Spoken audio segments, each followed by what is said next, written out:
आज के कार्यक्रम के बारे में मैं ये बताऊंगा कि इस कार्यक्रम में देश के बहुत ही चुने हुए साइंटिस्ट को अवार्ड किया गया, रिकॉग्नाइज किया गया।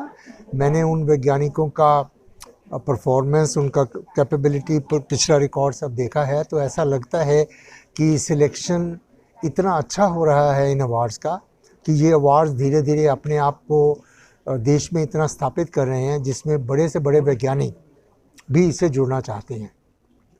और एक यूनिवर्सिटी के नाते हमारा ये सबसे अच्छा लगता है कि जब हम बहुत बड़े वैज्ञानिकों को स्टूडेंट्स के सामने लाते हैं, जैसे इन सब वैज्ञानिकों ने अपने अपने डिपार्टमेंट में भी लेक्चर्स दिए, तो जब यंगर फैकल्टी या स्टूडेंट्स देखते हैं कि इन्होंने कितना काम किया तो वो इंस्पायर होते हैं, आगे बढ़ने के लिए और उत्सुक होते हैं। और विश्वविद्यालयों में हमारा यही प्रयास होता है कि छात्र, युवा फैकल्टी, रिसर्चर्स कैसे और आगे बढ़ते जाएं। तो इस तरह के लोग जब विश्वविद्यालय में आते हैं तो एक इंस्पिरेशन देते हैं, एक मोटिवेशन देते हैं आगे बढ़ने के लिए। तो मुझे बहुत अच्छा लगा यहाँ सोमनाथ सचदेवा जी के निमंत्रण पर आकर कि कुरुक्षेत्र यूनिवर्सिटी कई सालों से इस कार्य को कर रही है और दिन प्रतिदिन इसका रेपुटेशन बढ़ता जा रहा है। और मुझे विश्वास है कि आने वाले सालों में और ज़्यादा इन रिवार्ड्स को रिकॉग्निशन मिलेगी। और साइंस को कैसे कॉमन मैन के लिए उपयोग करना चाहिए, ये सारे वैज्ञानिकों को आगे आना पड़ेगा, बिकॉज अल्टीमेटली विज्ञान लोगों की समस्या सॉल्व करने के लिए है। जब तक हम लोगों की समस्या को वैज्ञानिक तरीकों से सॉल्व करने की कोशिश नहीं करते तो विज्ञान का कार्य अधूरा रह जाता है। तो हम यही आशा करते हैं अपने देश के बड़े बड़े वैज्ञानिकों से कि हमारी जो कॉमन प्रॉब्लम्स हैं हमारे सिटीजन्स की, और हर देश की प्रॉब्लम्स अलग होती हैं, सेम नहीं होती, सॉल्यूशंस भी अलग होते हैं, उसकी तरफ ध्यान दें और ताकि ये देश जो है इन वैज्ञानिकों का पूरा फ़ायदा उठा सके। और हमारा जो गरीब वर्ग है, पिछड़ा वर्ग है, एजुकेशन में अफोर्डेबल एजुकेशन हम कैसे कर सकें, इन सब समस्या, अफोर्डेबल हेल्थ कैसे दे सकें, इन सब चीज़ों की तरफ ध्यान दें, क्योंकि किसी भी प्रजातंत्र में हर नागरिक को affordable education, affordable health, affordable justice, इन चीज़ों का अधिकार है। उस अधिकार को हम वैज्ञानिकों के माध्यम से कैसे आगे ला सकते हैं, आज इस तरफ और विश्वविद्यालय में जो करने के लिए गोयल लोगों को और आगे आना चाहिए। और मुझे लगता है और कि ये राजीव गोयल अवार्ड्स अवार्ड्स उस दिशा में एक जो कड़ी साबित होंगे। फंक्शन हुआ, इसमें हमारे देश के जो नामी गिरामी साइंटिस्ट हैं, आईआईटी से, आईआईएससी बेंगलोर से, एम्स न्यू दिल्ली से, बीएचयू से, इस तरह के जो हमारे जो प्रतिष्ठित संस्थान हैं, इस तरह के वैज्ञानिकों को हमने आज यहाँ पर उनकी कंट्रीब्यूशंस जो उनके फील्ड के अंदर है, जो अप्लाइड साइंसेज में है, फिजिकल साइंसेज में है, केमिकल साइंसेज के अंदर है, लाइफ साइंसेज में है, उनके लिए सम्मानित किया गया है। इनमें जो राजीव गोयल अवार्ड्स हैं, ये जो 45 ईयर्स से कम आयु वाले हमारे साइंटिस्ट हैं, उनका जो कंट्रीब्यूशन है रिसर्च के फील्ड में, उसके लिए उनको सम्मानित किया गया है।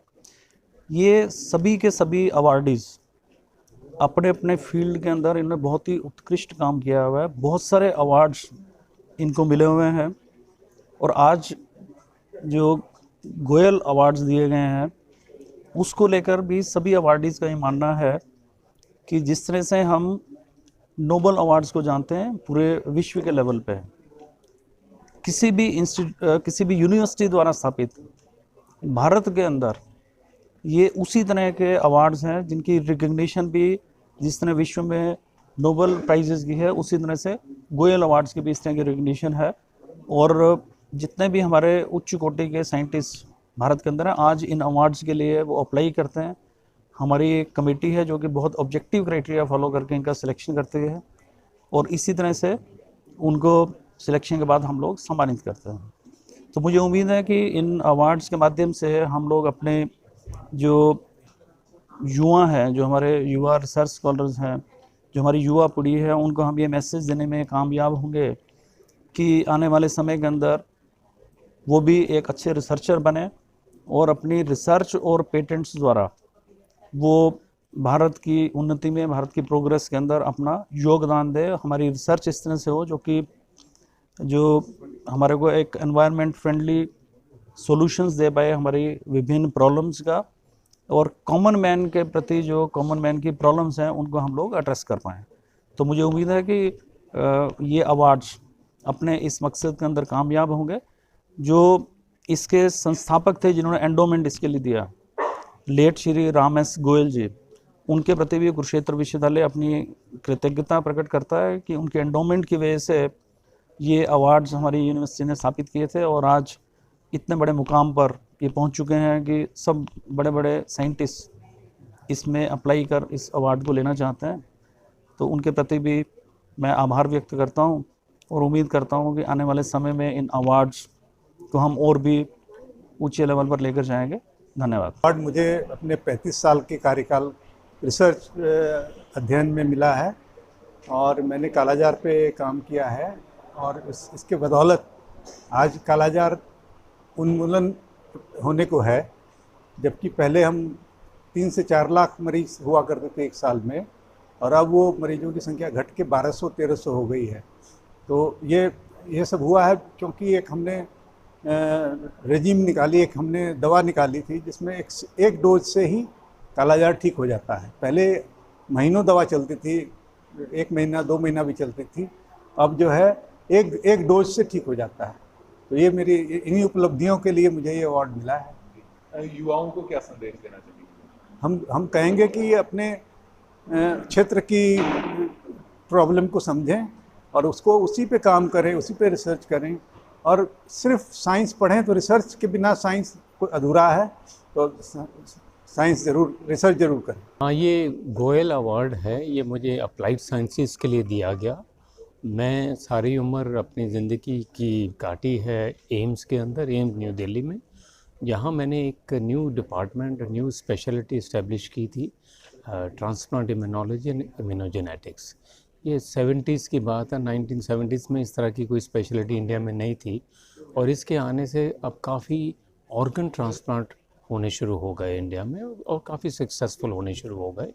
और क्योंकि इससे हम immunological basis of graft loss जो होता था उसकी समझ आने लगी, तो काफ़ी इससे सहूलियत हुई। और दूसरा मेरा इस कंपोनेंट है इम्यूनोजेनेटिक्स, जिसमें हमने बायोमार्कर्स को ढूंढा।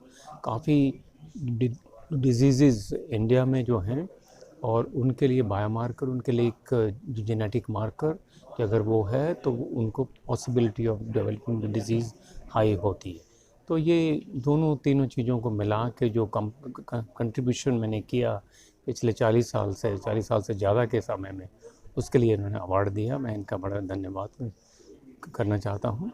और आपने देखा जैसे बहुत ही इम्प्रेसिव अवार्ड सेरेमनी फंक्शन था, और ये गोयल अवार्ड जो है ओवर द इयर्स काफ़ी महानता वाला बन गया है।